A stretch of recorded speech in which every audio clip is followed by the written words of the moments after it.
Hello. Good morning, dear students. So, today is the last exam, duty to exam. You have given. Now relaxed. Okay, very good. I hope you have all done well in the exams. Let's see what are the results.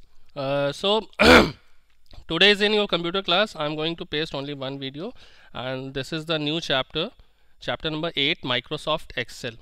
First, let me open your ebook in front of you.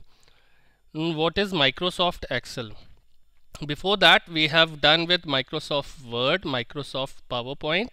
Now we are continuing with Microsoft Excel. What is Microsoft Excel? First, we need to know what is Microsoft Excel. Actually, Microsoft Excel is a spreadsheet program. You can say powerful spreadsheet program. It is written in your book. It is a powerful spreadsheet program that allows us to organize data, complete calculations, and graph data, and also develop reports on the basis of data. It is basically a calculating software in which you can do different types of calculations in a fraction of second. Now, how to do it? Let me open your book first in front of you. Then we'll start with Microsoft Excel. Wait for a minute. It is going to open. Excel allows us to organize data in rows and columns. Okay, let's open first. Page number 98. Okay.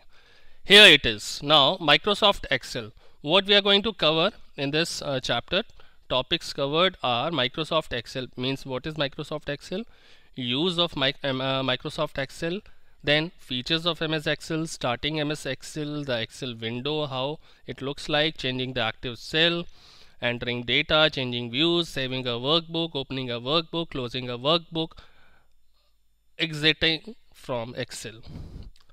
आपको लग रहा होगा what is workbook. बार बार ये 3 बार word आया, saving a workbook, opening a workbook, closing a workbook. Means when we save a Microsoft file, it is known as a workbook.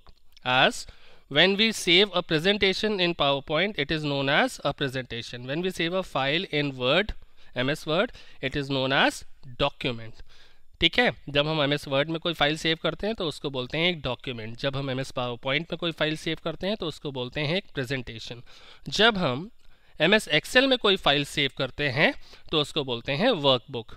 जब भी हम MS Excel में कोई फाइल खोलते हैं तो उस MS एक्सेल की फाइल में एक वर्कबुक खुलती है जिसके अंदर 3 शीट्स दी होती हैं.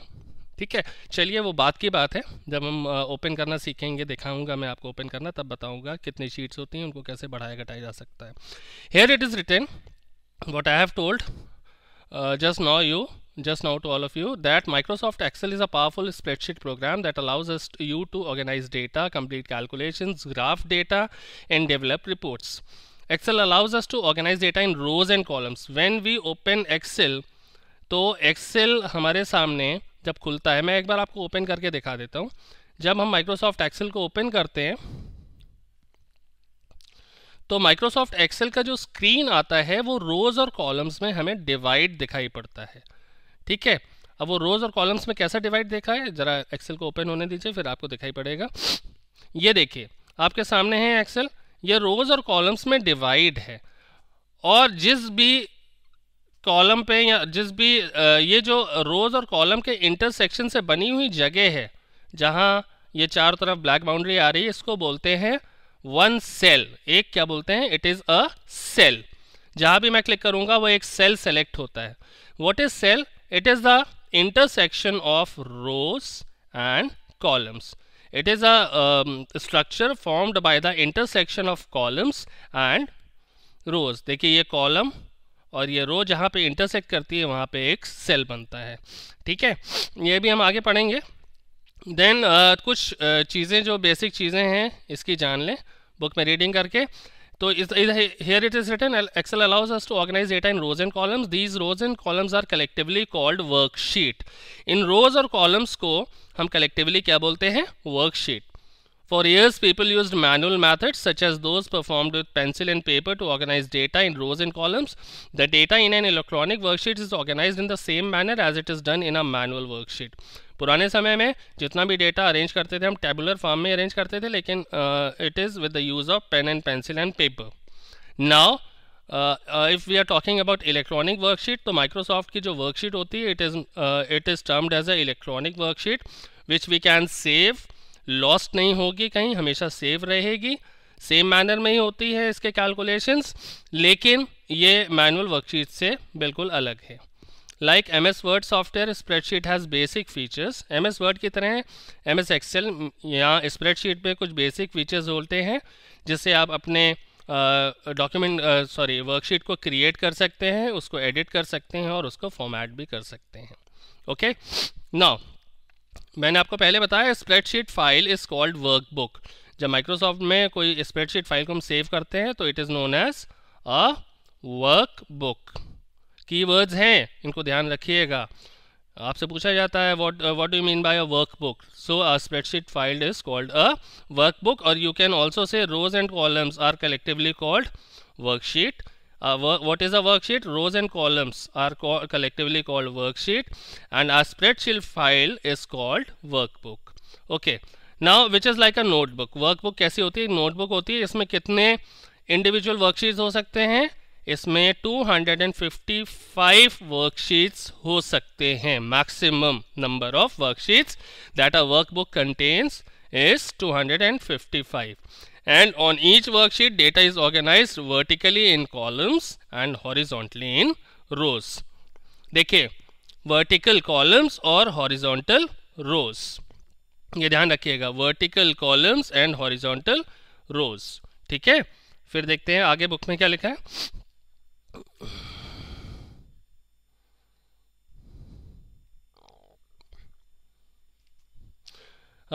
फिर आगे लिखा है each worksheet of Excel 2010 typically has. कितने कॉलम्स होने इतने एक वर्कशीट में होते हैं? 16,384 कॉलम्स एंड 10,48,576 रोज. ये सारा डेटा आपको याद रखना पड़ेगा. इन पे क्वेश्चंस बनते हैं खूब सारे से.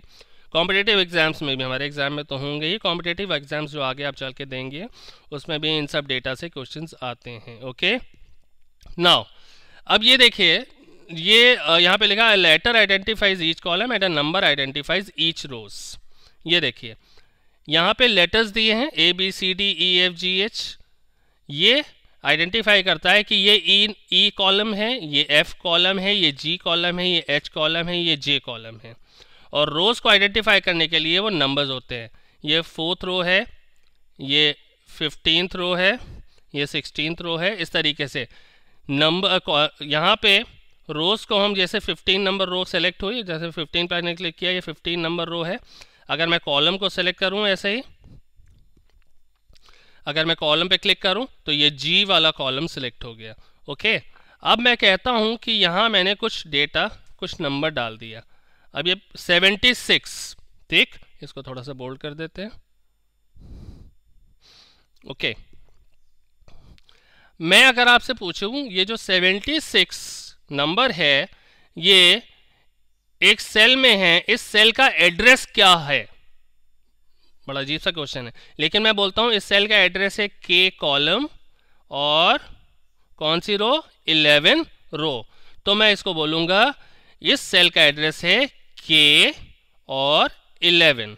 इसी तरह से देखते हैं दूसरा, ये मैंने रखा, ये इस सेल का एड्रेस क्या है जहाँ पे मैंने 56 टाइप किया, इसका एड्रेस है F कॉलम एंड 19 रो. क्योंकि ये F कॉलम में है और 19 रो में, तो इसको बोलेंगे हम F19. तो इस तरीके से हम सेल को एड्रेस कर सकते हैं. ठीक है, और इतनी चीज़ें मैंने आपको बता दी हैं.